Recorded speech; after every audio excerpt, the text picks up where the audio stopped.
There are many insect pests you may encounter on your plants or in your garden, but some of the strangest have to be mealybugs and scales.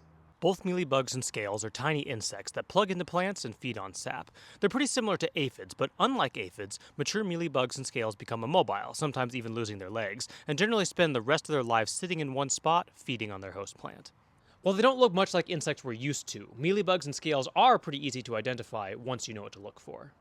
Mealybugs are small, soft-bodied insects that are usually covered in whitish, mealy wax. Sometimes they'll have spiky bits of wax along their outsides as well, and many create waxy ovisacs where they lay their eggs. If you break one open, you can see hundreds of football-shaped eggs inside. Mealybugs tend to group together and feed in crevices or other protected areas on their host plants. So, if you see what looks like bits of cotton stuck in the nooks and crannies of a plant, it is probably from mealybugs. Both mealybugs and scales can feed on a wide range of hosts, from ornamentals to food crops. Scales are a bit harder to recognize. There are many types of scales, but most look like little nodules or hard bumps on the surface of a plant. Some, like these wax scales, resemble barnacles or small tortoise shells. Some even have a similar waxy appearance to mealybugs, like the cochineal scales seen here, while others look almost like bark or small scabs. If you're unsure if something is a scale or just part of the plant, try peeling it off the plant. If it comes away pretty easily and doesn't leave a tear behind in the plant, there's a decent chance it's a scale insect. While most adult scales and mealybugs don't move, newly hatched young are very mobile. These are called crawlers, and if you pull up adult female scales, sometimes you'll see hundreds of tiny crawlers ready to move out. Crawlers spend the first part of their life wandering around looking for a good place to feed, and once they find it, they settle in. Scales overall are less likely than mealybugs to be in tight groups and are more frequently out in the open, feeding on stems and leaves.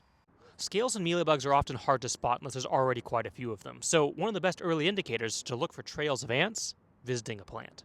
Ants frequently farm mealybugs and scales, protecting them from predators in return for drops of sugary excretions called honeydew. So, if you see a lot of ants going to a plant, check and see if mealybugs or scales are also present. And if you have a bad infestation of either, ants will almost certainly be there tending to them.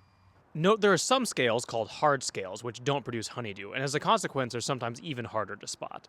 Both mealybugs and scales can cause quite a bit of damage if they get out of hand. The honeydew they produce as they feed can lead to sooty mold growing on nearby leaves, reducing the plant's ability to photosynthesize. Their feeding also leads to stunted growth, distortions, and in severe cases can cause entire branches or even the whole plant to die back. While most infestations don't cause severe damage, those that do can be a big issue. When it comes to managing mealybugs and scales, there's a few key principles. Be vigilant, use multiple control methods, be persistent, and keep your end goal in mind.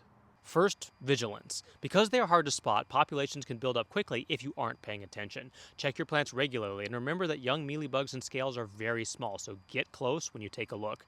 If you happen to spot crawlers before other life stages are present, this is an ideal time to stop an infestation, since crawlers are the most vulnerable stage. Keep an eye out for ants too, since they are a good early indicator of an infestation. Second, use multiple control methods. Scales and mealybugs are generally pretty hard to manage, so using several different techniques is almost always necessary to achieve good control.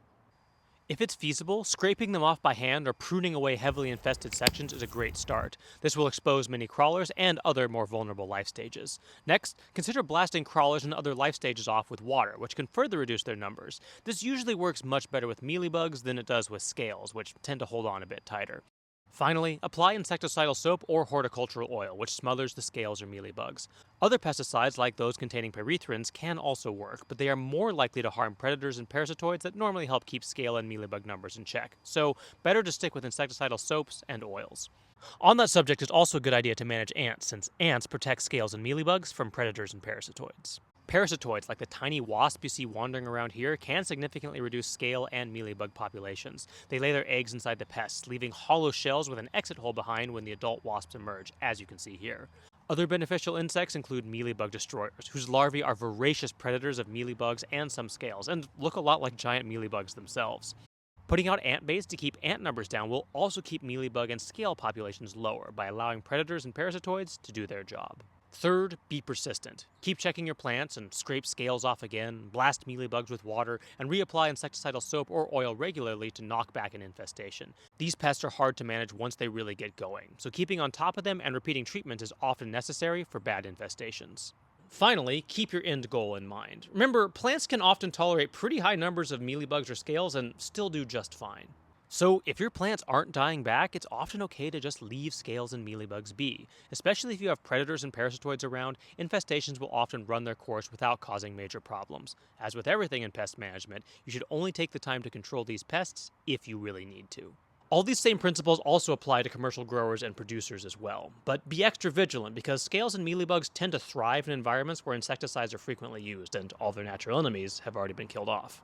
Use multiple control methods like roguing and trimming badly infested plants, and if you are using pesticides, rotate through systemic insecticides and insect growth regulators for best results. It's almost always a good idea to also apply these with oils at the same time for greater efficacy, especially when crawlers are active. Be persistent, make sure you're getting good spray coverage, and apply treatment several times consistently for good control. And keep your end goal in mind by being aware of when scales or mealybugs are causing intolerable damage and when it's okay to leave them be. Finally, remember keeping natural enemies around and managing ant populations almost always reduces mealybug and scale numbers. Hopefully this helps you both identify and manage mealybugs and scales, and you know what to do next time you see these strange insects on your plants.